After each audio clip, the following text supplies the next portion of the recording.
Hey everyone, my name's Megan Bigelow, and first off, I want to say that I tried downloading the low key site and a few podcast site, and for some, they just kept doing the charge money. So I'm recording this from my phone, so I apologize in advance, but any means makes necessary, right? So, anyways, previously, I did physical geology before this class, and I thought that class was very challenging.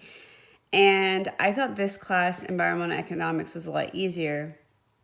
But um, I thought that the topics were very complex. Like, I had to sit there and break down each sentence to understand what was being asked. But once I got into it, I really, really enjoyed this class.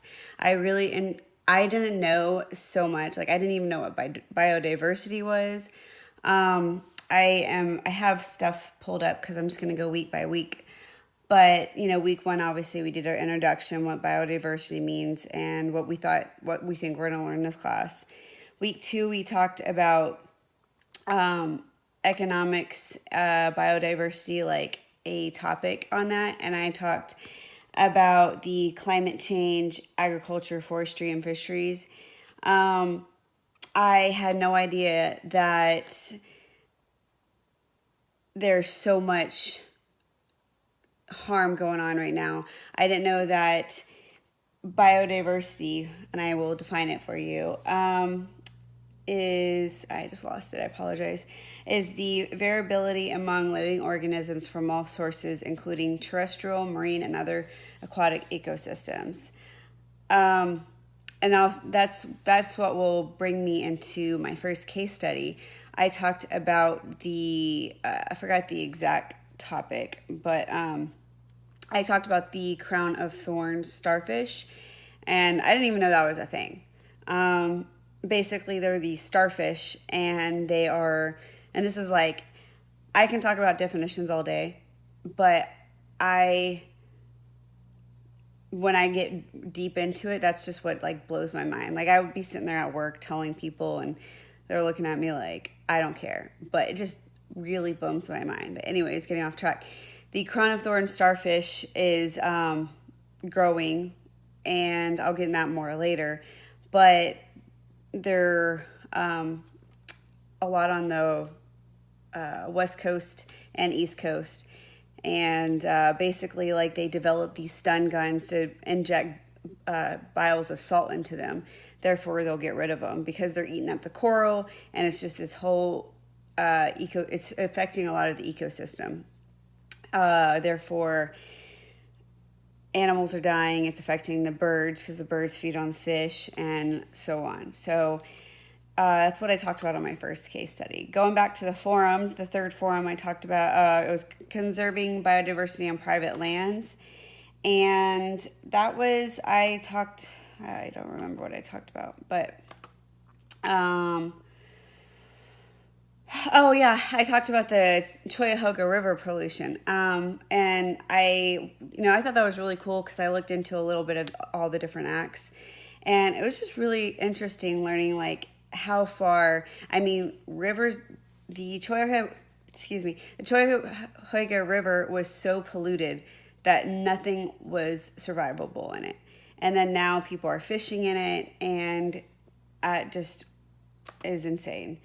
Form 4 was the analysis tools and valuation measurements.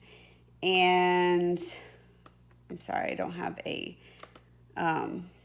can't remember that far back, even though it was only 4 weeks ago. Oh yeah, I talked about the Pacific salmon and North Cascades, and I recently went to Seattle, and a friend was like, you should talk about the salmon. I said, what's wrong with the salmon?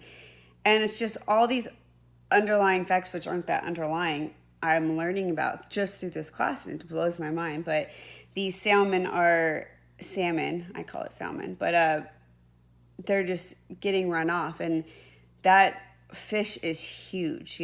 So many animals feed on it, but it's being overfished. Therefore, it's a huge problem right now in the North Cascades, all over Seattle, the Pacific Northwest waters.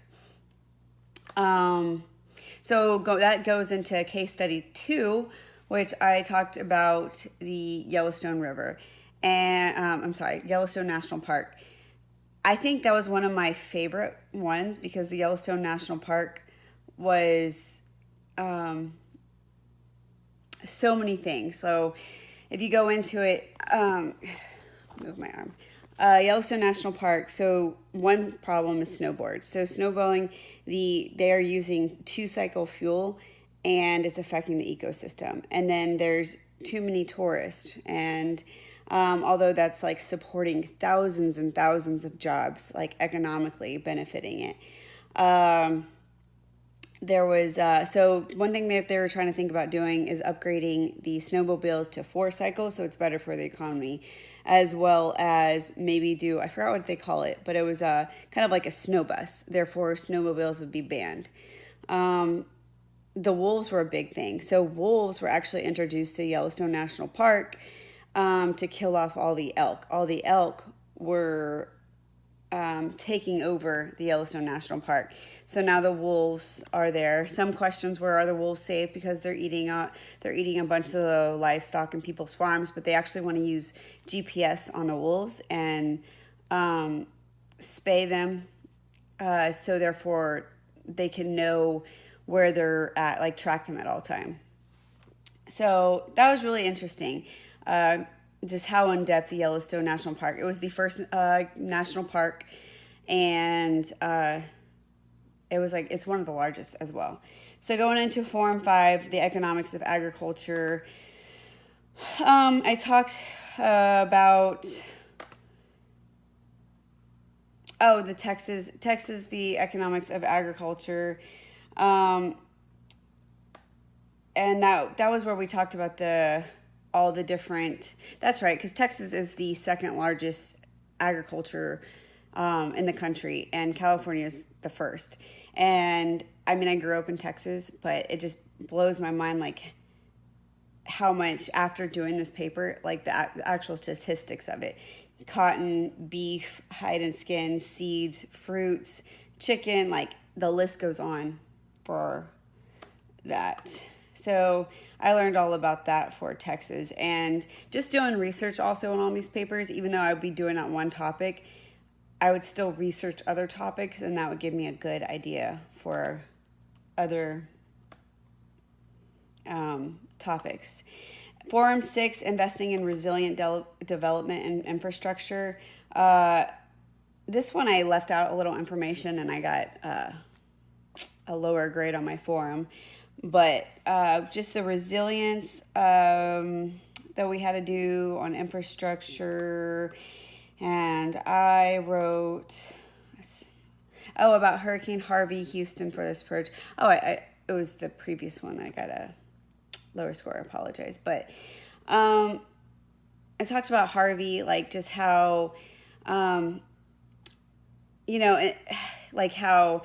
this is a perfect time for them to build so the next storm that comes, like they're going to be prepared for. And just with North Carolina, I was wondering the same thing. Like there is a house on the shoreline, and I saw on Facebook a lot of people were talking not well on that house. They're like, why would anyone want to build their house on the beach? And I said, I was talking about it to my friends. I said, well, if it was built better, I could be wrong, then it would, you wouldn't have to worry about that. And that went into my third case study, and I talked about, I think this was actually my favorite case study so far, and I talked about the Great Barrier Reef in Queensland, Australia, and that reef is just gorgeous. There's so many species there, so many tourists go see it. There is like fishing problems, and the fish are starting to die off because of the coral and all the pollution. And then also the crown of thorn starfish. So like I said, I was talking about crown of thorn and starfish case 1. And when I was writing this case study, it's just all starting to connect, which was incredible to me. They're trying to limit back the amount of fishing and the Great Barrier Reef, as well as tourism, like limit certain tourisms in certain areas. And then they're also trying to get education out there to basically promote, hey, don't, if you're going to wash your car, use like eco-friendly cleaning systems, and then other things as well. So that was the Great Barrier Reef, and I just really enjoyed talking about that. They came out with like all these 5-year plans, trying to basically run reports and see how the fish are, maybe see what fish are dying off, see what corals dying off, and I thought that was really cool. So the government, Australia, Queensland, and the British government like came together to try and do that.